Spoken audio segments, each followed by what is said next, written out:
As you know, our current system is complex, unaffordable for small businesses to offer health care. Do you support the previous administration's policy to allow small businesses to cover the premiums of their employees through individual coverage health reimbursement accounts, also known as ICHRAs? Congressman, I want to make sure, if you're talking about plans that would violate the Affordable Care Act and provide less benefits, if they're what we call these junk plans or skinny plans, we do not support those. But so you're saying that based on your website on October 17, 2019, you said you're willing to support plans that are not junk plans. Correct. Plans that offer real benefits. They may have a low payment, but the reason they have a low payment is because when you really need to use them, they offer you very little coverage for the services you will use, and you are stuck with the bill for the high coverage of those particular benefits. So just so I'm clear, and you and I are clear, you're willing to work with us on ICHRAs as long as they're not so-called junk plans? Willing to work with you on any plans, whatever the idea is, because you are entitled to that work effort from our folks at the agency. I think that's a yes. Mr. Secretary. That's a yes. That's a yes. Mr. Secretary, since the Bipartisan Orphan Drug Act was enacted into law 40 years ago, rare disease and cancer patients have benefited from the development of over 600 new treatments. This is tremendous achievement, though there's more work to be done. More than 30 million Americans across this country are living with a rare disease or disorder, and too many patients living with rare diseases and cancer still have no treatments available to them. Some of you may have family members with a rare disease, so you know the pain they face every day and the hope they have in spite of everything. I have a sister who passed away from spina bifida and another sister and her daughter living with spina bifida. Unfortunately, the Democrats' so-called Inflation Reduction Act threatens the continued success of the Orphan Drug Act. Specifically, it does not protect therapies that treat 2 or more orphan diseases from the law's price-setting scheme.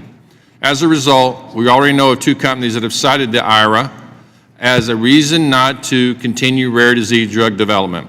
It's sad this budget proposes to expand those harmful policies further. Mr. Secretary, will you commit to doing what you can via guidance and rulemaking to ensure that the pipeline of life-altering therapies continue for patients living with rare diseases and cancers? Congressman, we will absolutely do what we can to make sure that some of those orphan drugs are still available, because otherwise many of those folks would have no hope. My friends, I have serious news to share with you this evening. There is a growing number of senior citizens and retirees that are struggling to get by financially. New unemployment data shows that hundreds of thousands of Americans are being laid off, with many worrying about a looming recession. There are a few programs that you may be able to receive extra relief money if you are a retiree or a senior. My dearest friends, please make sure that you watch until the end of this video to hear about all of the details. Also, this coming Friday, I will be announcing 3 winners for the Walmart gift card giveaway.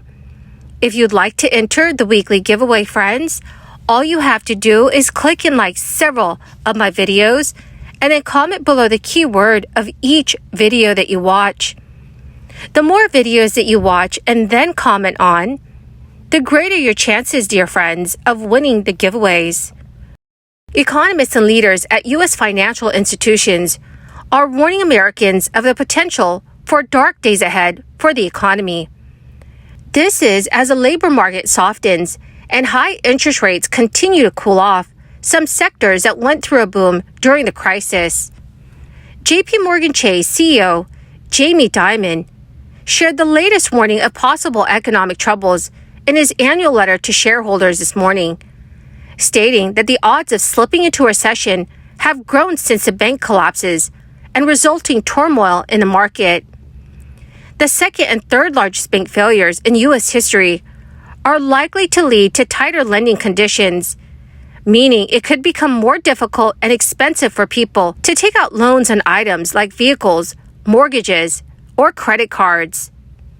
Jamie Dimon also wrote that overall, there is a lot of uncertainty hanging over the economy, and the issues in the banking sector could be disruptive. He also added, it has provoked lots of jitters in the market and will clearly cause some tightening of financial conditions as banks and other lenders become more conservative. It is unclear whether this disruption is likely to slow consumer spending. For most of the last 2 years, Americans have continued to spend, even as inflation took away purchasing power for many and outpaced their gains in wages. But there are some signs people are already starting to pull back as their saving shrinks and credit card debt grows.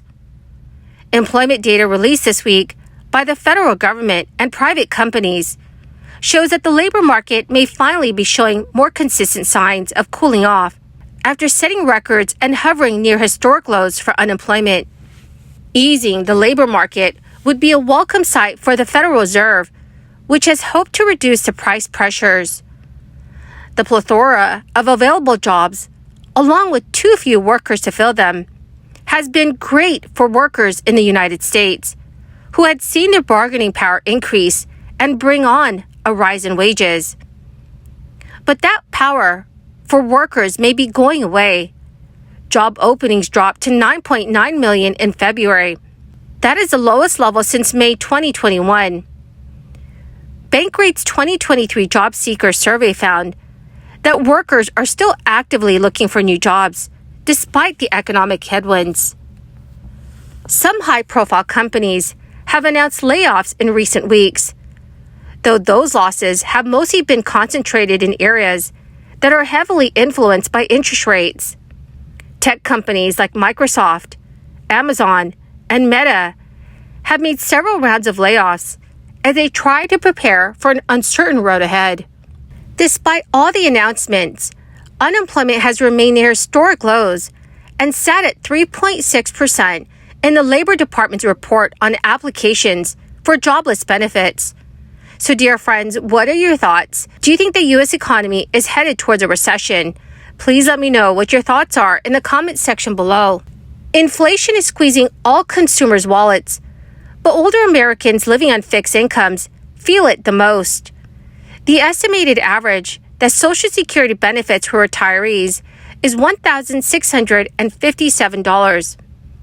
Many senior citizens struggle to get by financially, and in 2019 alone, 8.9% of seniors had income below the poverty threshold. According to CNBC News, there are many programs to help seniors with everything from medication to food to energy. While they may not be enough to fully bridge the financial gap, they can be very helpful for struggling seniors. Energy costs can easily become a major financial burden on low-income households. According to the U.S. Energy Information Administration, households spend an average of $117 per month in 2020 on home energy costs, although prices vary by state.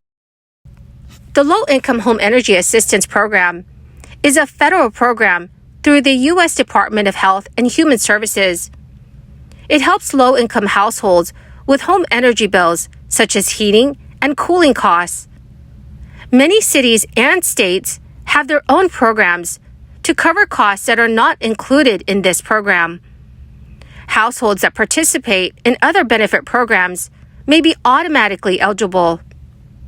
So when filing taxes, there are multiple ways that seniors can reduce their tax burden, including the Earned Income Tax Credit and the credit for the elderly or disabled. Well, my dearest and awesome friends, that is the end of my daily stimulus update video for this Wednesday. Thank you, dear friends, for being part of this community and for being here every single day. To show my appreciation and to say thank you, I will be announcing 3 winners this coming Friday for the Walmart gift card giveaway. If you would like to enter the giveaway, dear friends, all you have to do is click and like several of my videos and then comment below the keyword of each video that you watch. The more videos that you watch and then comment on, the greater your chances, friends, of winning the giveaways. Thank you and have a wonderful and very blessed week.